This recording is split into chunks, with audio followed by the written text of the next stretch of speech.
Hello and welcome to York News, a brief look at what's new and what's happening in York County. I'm Gail Whitaker. Coming up on this edition of York News, the 234th anniversary of the victory at Yorktown is celebrated. I call the meeting to order. Up first, the Board of Supervisors held its regular meeting on Tuesday, October 20th. At the meeting, the board was introduced to Melissa McGill, a new member of the York County Library Board. We pool our resources to get the big ticket authors to come and do programs. The board received an update from Kevin Smith, Director of the York County Public Library, on the library's programs and operations. There was one public hearing item on the agenda, and it was approved by the board. The item was a request for a special use permit authorizing a commercial stable on 3 parcels located on D'Alba Lane and Seaford Road. The Board of Supervisors will not hold a meeting on the first Tuesday in November, which is Election Day.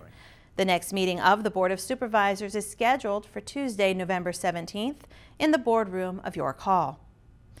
For more information about the Board of Supervisors meetings, call the County Administrator's Office at 890-3320. The Board's complete agenda, including all supporting materials, is also available on the county's website at www.yorkcounty.gov. Board of Supervisors meetings are retelecast on WYCG-TV on Wednesday, Thursday, and Friday at 11 a.m., 7 p.m., and 11 p.m., and Saturday and Sunday at 3 p.m. Programs scheduled for 6 p.m. on the board's meeting dates will be preempted by the live meeting. Supreme Court opinion relative to the signs we see throughout the county at this point in time, the size or content. Meetings are also available both live and on demand on the web. WYCG TV programming on the web may be reached by logging on to the county's website and then selecting WYCG on the home page. Thank you, Mr. Cross, for your York County held a public meeting on October 22nd at the Griffin Yates Center to get citizen comments on the Bypass Road Sidewalk Rehabilitation Project. We have an asphalt path along the south side of Bypass Road. VDOT recently did a pedestrian bicycle safety study of Bypass Road. One of the recommendations out of that study was to replace that asphalt path, which is in serious disrepair.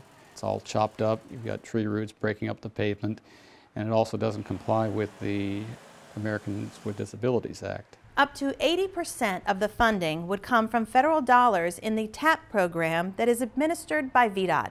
The TAP program is intended for transportation projects that promote non-motorized travel, such as bikeways, sidewalks. This project would also tie in with another project VDOT is planning following their safety study. Another of the recommendations of that safety study was to have a pedestrian crossing of Bypass Road, the Waller Mill Road intersection. And VDOT is looking at putting in a pedestrian crossing there. Assuming that they can get funding for that, this sidewalk would tie in nicely with that safety project. For more information, please call the Planning Division at 890-3404. If he gives me a referral and it goes south, who's going to get blamed for that? On Friday, October 23rd, the York County Economic Development Authority and the York County Chamber of Commerce partnered to present the area's first home-based business resource fair and conference at the Victory Family YMCA. This is the first ever home-based business resource fair and conference, a day-long event to help our home-based businesses grow and prosper. We're having educational sessions coupled with vendors that they may be able to take advantage of to help improve their business or provide services that would help them grow. There were such wonderful speakers on the program. I wanted to see what it was all about, and everybody knew their stuff. It was just so outstanding. In fact, it was one of the best conferences of this nature that I've ever attended. You can also target that. We've had speakers today on everything from marketing to time management, and then we had some of our folks from the Commissioner of Revenue's office here today to ensure that they're doing things properly and getting the right licenses to pursue their businesses. We had a representative from our zoning office to ensure that they're complying with those regulations as well. But the majority of the speakers really, I think, will provide them information that they're going to find very, very useful, and the feedback we've got so far is that I think we're on the mark. What I enjoyed was the fact that even the ones talking about taxes and zoning and things like that, that sometimes you think is going to be a little boring. It wasn't. They were so concise and so pertinent, and all the information they shared. It was awesome. So we do give you an adjustment of the $49. Interestingly, York County at any given time has around 5,000 business licenses, and 2/3 of those are attributable to home-based businesses. So it's a growing niche, and one that we would definitely like to see get bigger in the county and help build our business base. Many businesses start in the garage. People talk about Microsoft and Amazon and Apple and Disney and others, and so if we could uncover the next Amazon here in York County, that would be a real good thing for us. You want it to sound compelling, the question itself. How do you want the person reading it to feel about your product, your company? Find something you really love. You're going to spend a good part of your life and day doing your business, whatever it is. Make sure you love it so that every day is an exciting day to get something you want to get out of bed for. But then the other thing is really learn your business, and this type of event is really the way to learn your business so that you can get out there and have a success. If you're doing something in your garage and you'd like to take that to the next step, we have resources that you can take advantage of. So we encourage them to contact us, call the general number 890-3317, or take a look at the website, yesyorkcounty.com. There's a lot of good resources on that website for all of our businesses, but obviously for home-based businesses too. So take a look at the website, but get in touch with us. We'd like to work with you and help your business prosper. All of your messaging should be clear, concise, and consistent. The event featured general sessions plus specialty tracks including network marketing, traditional and franchise home-based businesses.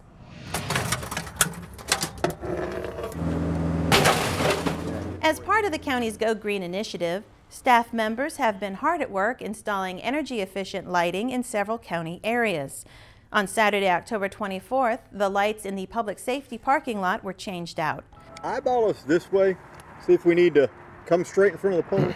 These changes in lighting are not only energy efficient, but cost efficient as well. Our kudos to the county staff who are hard at work identifying energy and cost-saving measures that are also better for the environment.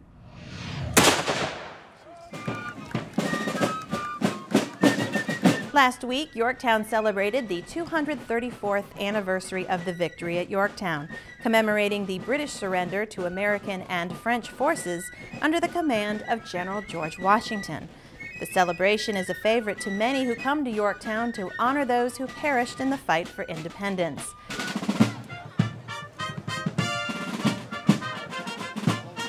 Events during the day included a patriotic parade, Society of the Sons of the Revolution in the Commonwealth of Virginia, the ceremony at the Victory Monument featuring special guests honoring the dedication and commitment of many, and the famous Brunswick Stew Lunch that has become well associated with the Yorktown Day festivities.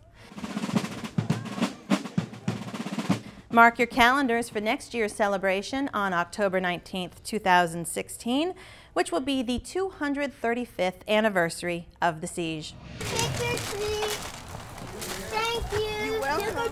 Trick-or-treat hours in York County will be from 5:30 to 8 p.m. for children ages 12 and under on Halloween night, Saturday, October 31st.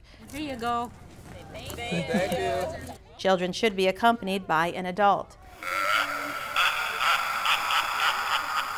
If you are welcoming trick-or-treaters at your home, we ask that you turn on porch lights for safety and to easily identify homes welcoming children.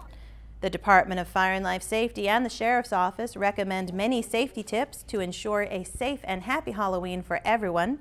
These include use makeup instead of masks, remind children to be careful, watch for traffic, and use flashlights. Make sure costumes and shoes fit properly to avoid tripping hazards. Purchase Halloween costumes that feature a flame-resistant or flame-retardant label. Wear bright or light-colored costumes that are easier to see at night. Carry a flashlight or light stick and attach glow-in-the-dark items or reflective tape to the front and back of children's costumes. Make sure your trick-or-treater can be seen and see. An adult should accompany younger children. Avoid houses where porch lights are off. And do not allow children to accept unwrapped candy or fruit. And check all treats before allowing children to eat them. Any suspicious candy should be reported to the Sheriff's Office as soon as possible. For a complete listing, visit www.yorkcounty.gov and see the press release under News Headlines. We got some free hot chocolate samples. The spirit of the holidays will be present throughout historic Yorktown on Saturday and Sunday, November 7th and 8th, at the Yorktown Holiday Open House. Shops along Main and Ballard Streets and Riverwalk Landing will be open on this special weekend to allow visitors to leisurely peruse items for sale. Enjoy festive decorations and strolling entertainment throughout this special holiday open house weekend.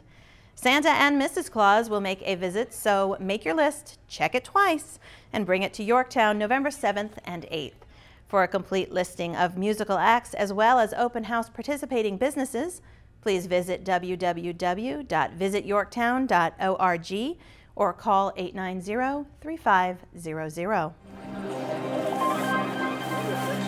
Yorktown Market Days, scheduled for November 14th, will operate extended hours and offer items unique to the season, in addition to the usual array of fresh produce, meats and seafood, baked goods, quality art, entertainment, and more.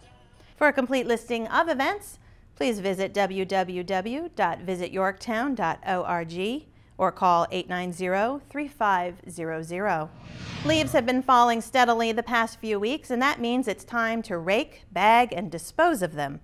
The VIPSA composting facility will be open Saturdays from 8 a.m. to 5 p.m. through leaf collection season. This is a 1-hour extension from normal operating hours. This additional hour will provide citizens with more time to drop off leaves and yard debris. The Garbage and Recycling Citizen Drop-Off Centers also will extend their Saturday closing time to 5 p.m. However, the transfer station will continue to close at 4. For more information, please call the Waste Management Center at 890-3780. And finally, all York County government offices, courts, social services, public libraries, and the Waste Management Center administrative offices are closed on Wednesday, November 11th in observance of Veterans Day. The Virginia Cooperative Extension Office will be open. Garbage and recycling will not be affected by the holiday. That's all for this edition of York News. Please join us on November 11th for the next edition of York News. Until then, thanks for watching.